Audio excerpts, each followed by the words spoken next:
clean air, everything nice. Now what do we have? That all gray and black, the pathology sample of which was shown in one of the photographs by Dr. Rajesh Chawla. Unfortunate, but that's the reality. In recent headlines, if we see air pollution is responsible for lakhs of deaths, this is WHO saying, not me, half of pneumonia deaths due to pollution in our country, 7 out of 10 top polluted countries and maybe 13 out of the 20 of the world are in India.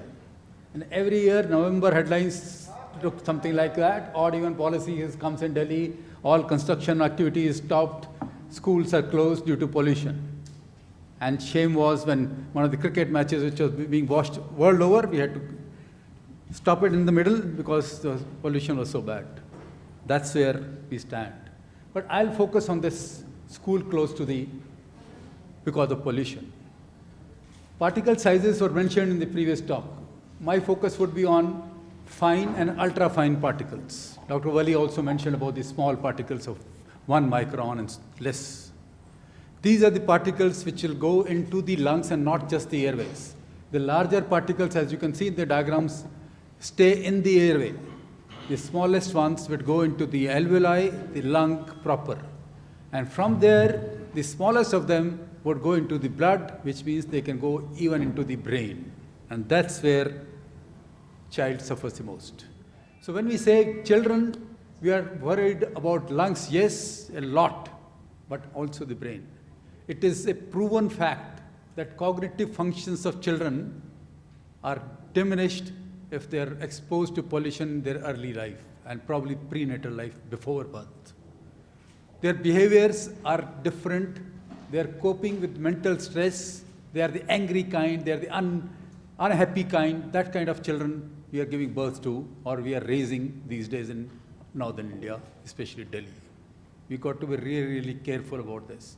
We don't want today our IT people are doing so well across the world. Why? Probably cognitive functions are good, probably better than others. We are more concentrating all these powers are getting reduced by pollution, and our next generation of 20 years later, maybe 25 years later, is not going to be the leaders with cognitive functions if we do not heed what is being seen here.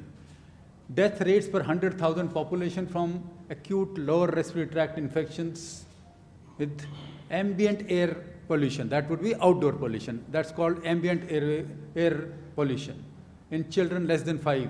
And you can see the darkest of blue is India. But that's not all. Even the household airway pollution, HAP, again the darkest part is India.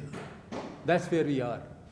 We are killing our people because we do not take this into account. And when we talk about further, probably allergens and pollution and what has become the atmosphere today, more of water content, which means all these pollutants are hanging around in the air for much longer, and that is all adding up, and this is a deadly combination. And you know that this is also season for allergies and viral infections.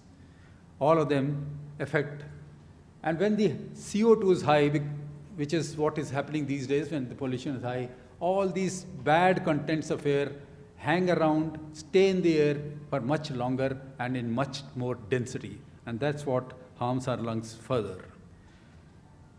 Well, when we talk about DEPs, we are talking about diesel exhaust particles.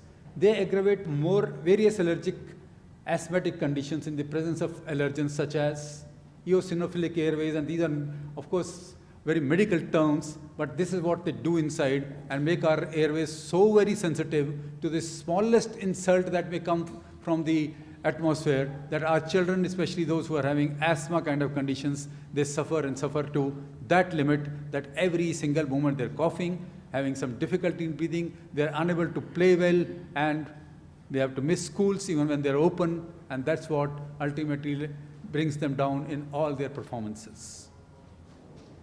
Well, there are many more things that we need to probably do, and a lot has been said in this document, which talks about air pollution and child health. It's a WHO document, has 172 pages, and is really educative. some of the points that I've already made have been taken from there. I'll just leave this here, and with this thought for all of you that we need to do a lot. And what can we do for children is probably somewhat different than what we should be doing for adults. If I, as a doctor, have to go to my hospital no matter what, I have to. But children probably can be kept at home, especially the youngest ones. And as Dr. Chawla was pointing out, but at home also we have to be careful what is our pollution levels. Pollutants of home, pollutants of indoor are adding to what comes from when we keep our window or a door open for a short while, and the outdoor pollution also enters in. The indoor pollution these days is probably 10 times more than what it would be on a good day, even the indoor pollution. But then it is probably still safer than the outdoor pollution. And if we take precautions within our home, which is at least partly in our own control, some of the measures were mentioned in early talks also, probably will do some good to our children. So let them be at home as much as possible, in a clean home where we are taking all possible positive measures to decrease our pollutants. The next would be that when they have to go out, the shortest possible route, the shortest time on the road, and they reach another, let's say, a hall or a school or whatever. And this path also in a, let's say, car which is totally closed and air conditioning or whatever clean air being supplied to the occupants of the car. And if you're outside, actually, yes, those masks which are very difficult to convince small children to wear. Some of them will wear it just because it looks very nice and there are some very nice looking ones, but then they're more ornamental than real. If you want a real one, it actually adds to the resistance and the child has to breathe harder. That's the problem of these masks. The less tight fitting, they are less effective then. So mask is not an answer except for a very short period. Let's say I have to walk from here to somewhere where it takes me 5, 10, 15 minutes. And if you mask, same mask cannot be used for days and weeks and months. There's a filtering mechanism there which will get clogged and which will become actually more harmful. So all these things we have to keep in mind when we're talking about children. Thank you.